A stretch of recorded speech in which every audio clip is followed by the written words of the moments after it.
something that's going to help for a very expensive paperweight.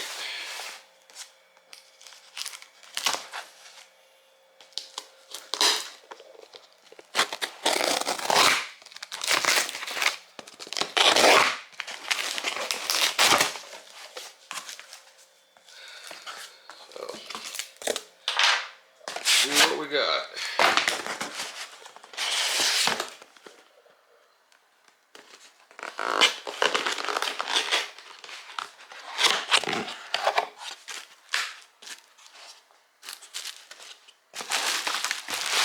Packed very nicely. Looks the part.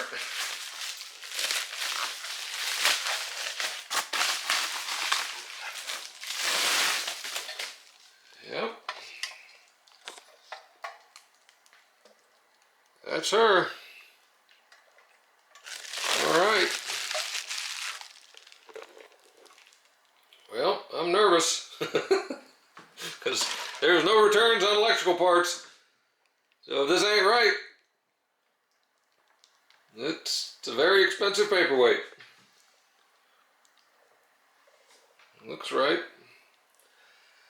All right, so we're gonna get ready and go see about getting this thing put in.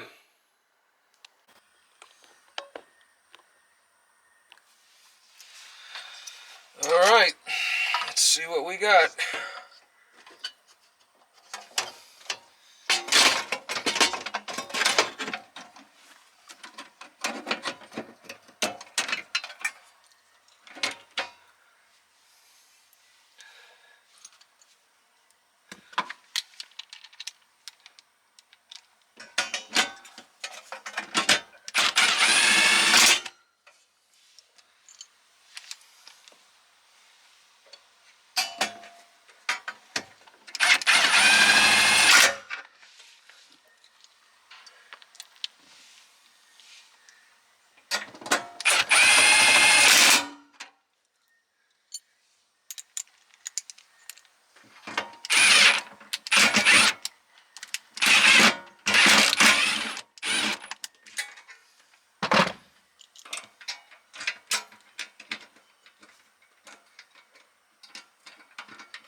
Better to start them by hand, dummy.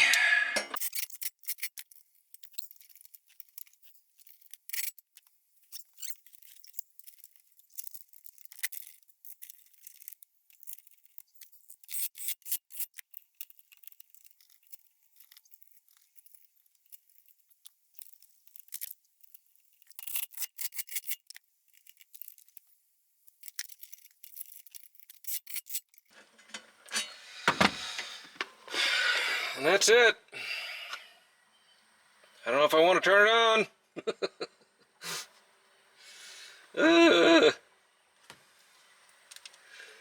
But I think we're going to try. I'm going to hook the battery up, and we're going to flip that switch. And I'm nervous. I'm going to see what happens. Alright, got the Autel hooked up. I heard clicks. I'm going to go in and attempt to erase the faults.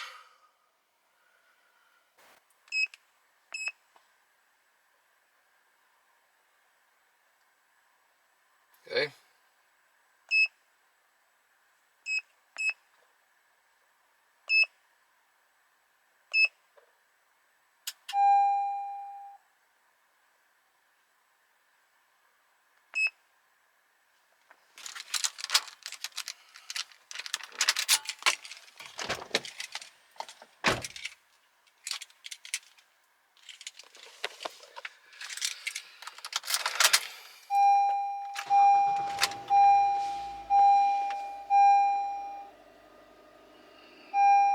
Damn. It didn't do it.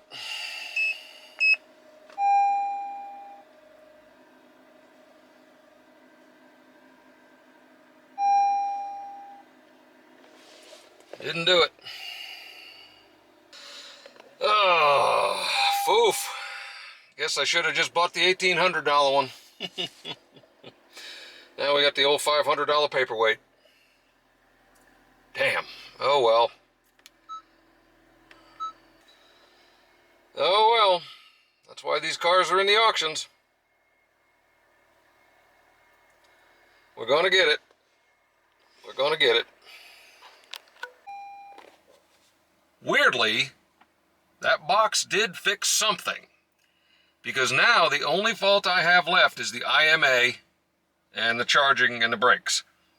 That got rid of, I don't know how, the resistance issue in the airbag. That is gone now. I don't know why. Could be coincidence, but I was able to clear that out and it didn't come back. I had some forward collision and side and lane departure warnings, but that was because I had the hood up and the camera was staring at the hood.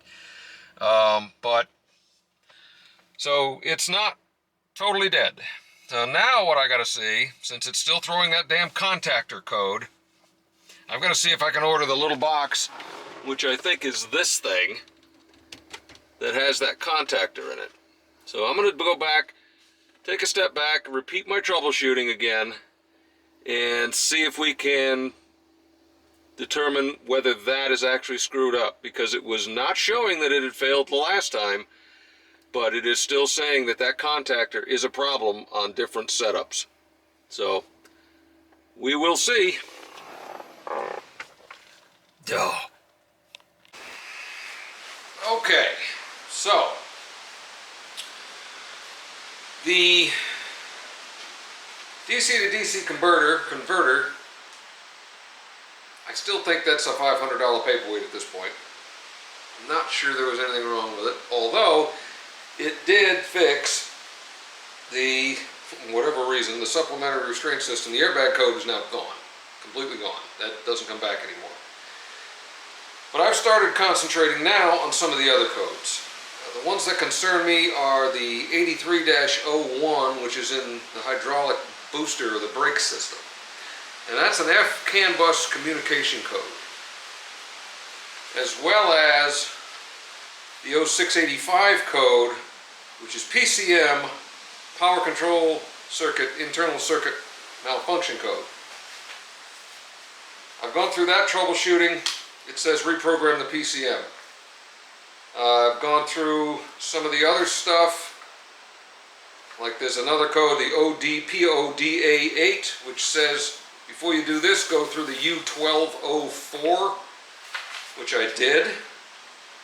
And all of the other cans, the high speed and the low speed cans, are fine according to the 1204 troubleshooting.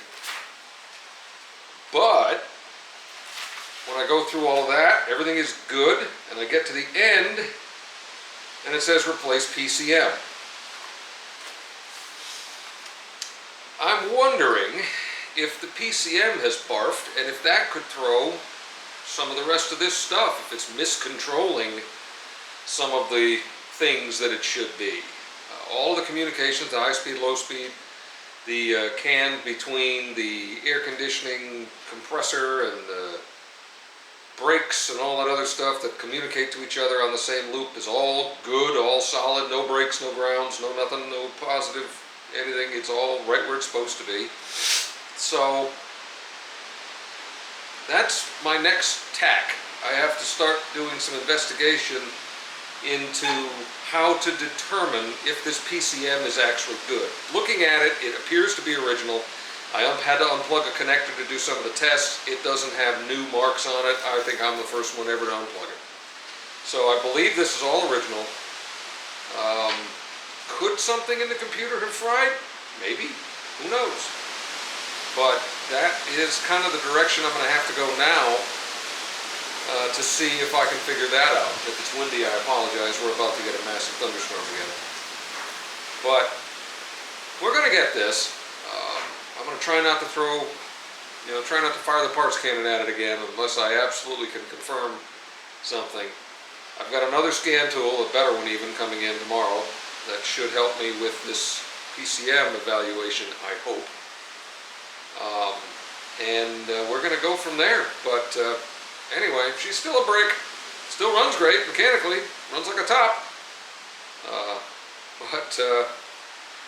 We're going to have to keep poking at it to see if we can figure out what's going on. So right now I'm going to ignore the IMA for the moment because the only IMA code it's really throwing is that contactor code, but I can hear it clicking, and according to it, everything, when I check for it, all of the tests pass. It's still just throwing that code for some reason. So if the PCM is telling it to engage and then disengage at the wrong time, or whatever it's doing, or it's not getting a signal properly, who knows? But that FCAN communication and then the PCM issues that it's showing, I'm going to start poking along that line. There's going to be some more substantially discrete diagnosis, I think, in that direction. But we'll see. This isn't any quick 30-minute video, that's for sure. This one's going to take a while, I think, because I have no idea what I'm doing. I'm just fiddling. But I appreciate y'all following along. If you got any questions, put them in the comments. Or hell, if you got any suggestions, put them in the comments. I'm all ears. Anyway, appreciate you watching. Take care.